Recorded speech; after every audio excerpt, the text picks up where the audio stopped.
কয়েকশো বছরের প্রাচীন পারিবারিক বিগ্রহ, যার ঐতিহাসিক গুরুত্বও নেহাত কম নয়। পরিবারের লোকজন একদিন দেখলেন সেই বিগ্রহ উধাও হয়ে গিয়েছে দেবালয় থেকে। বিগ্রহ ফিরে পাওয়ার আশায় কাত্যায়নীর ব্রত শুরু করেন পরিবারের মেয়েরা। এরপর স্বপ্নাদেশ পেয়ে বাড়ি থেকে বেশ কিছুটা দূরে পরিবারের লোকজন উদ্ধার করেন সেই হারিয়ে যাওয়া বিগ্রহ। সেই থেকে শান্তিপুরের বড় গোস্বামী বাড়িতে দুর্গাপুজোর সময় কাত্যায়নীর আরাধনা হয়ে আসছে, যার বয়স প্রায় 350 বছর। পুজো আর বেশি দেরি নেই, তাই এখন থেকেই তোড়জোড় চলছে দেবী মূর্তি তৈরির কাজ। ব্যস্ত রয়েছেন অদ্বৈতাচার্যের বংশধররাও। এই পুজো আমরা বাড়ির তরফ থেকে যতটা জানি প্রায় 350 বছর ধরে হয়ে আসছে। আমাদের বাড়ির যে মূল বিগ্রহ রাধারমণ, তিনি একবার অন্তর্হিত অর্থাৎ চুরি হয়ে যান। তারপর আমরা খোঁজাখুঁজি চেষ্টা করি তার পুরাণ অনুসারে যে কীভাবে তাকে খুঁজে পাওয়া যায় কৃষ্ণকে। তখন ভাগবত পুরাণে পাওয়া যায় যে কাত্যায়নী ব্রত করলে কৃষ্ণ হারিয়ে গেলে কৃষ্ণকে পাওয়া যায়। আমাদের বাড়ির সব জ্যেষ্ঠা বধূরা তারা সবাই কাত্যায়নী ব্রত শুরু করেন, উপবাস করেন, এবং সত্যি বাড়ির সবচেয়ে জ্যেষ্ঠা যিনি গৃহবধূ তিনি স্বপ্নে পান যে দিগনগরে আমাদের রাধারমণ দিঘিতে এক প্রথিত রয়েছে, আমাদের রাঘবেশ্বরের কাছে যে দিঘি সেখানে, এবং সেখান থেকে রাধারমণকে খুঁজে পাওয়া হয়, নিয়ে আসা হয়। তারপর থেকেই আমাদের বাড়িতে কাত্যায়নী পুজোর শুরু।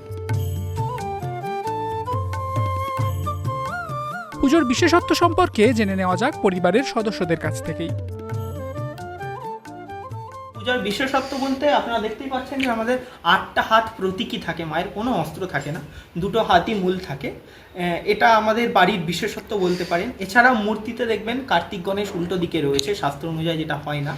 এই বিশেষ পরিবর্তনগুলো এগুলো আমাদের বাড়িতে আমরা মোটামুটি দেখি, আমরা এতদ অঞ্চলে দেখতে পাইনি।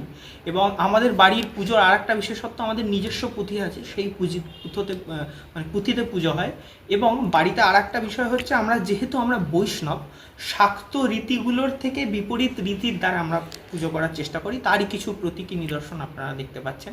এবং আমাদের আরও দুটো বিশেষত্ব, আমাদের একটি বিশেষত্ব হচ্ছে এই পুজোর যা ভোগ হয় বাড়ির দীক্ষিত গৃহবধূরা ছাড়া কেউ রান্না করেন না, গোস্বামী বাড়ির যারা আছেন। এবং আমাদের সকালে বাল্যভোগ হয়, তারপরে আরেকটি ভোগ হয়, এবং মূল ভোগ তারপরে হয়। এবং এই 3 দিন, সপ্তমী অষ্টমী নবমী 3 দিন ধরে আমাদের বিশেষ মহাভোগ হয় 33 ব্যঞ্জন। দেবী কাত্যায়নীর বিসর্জনেরও বেশ কিছু নিয়ম রয়েছে। পরিবারের সদস্য অদ্রিকবাবু বলছেন, দশমীতে গঙ্গার জল অর্থাৎ শান্তি বাড়ি দেওয়া হয়, সেখানেও সবাইকে বাড়িকে শুদ্ধ পোশাকে এসে উপস্থিত থাকতে হয়।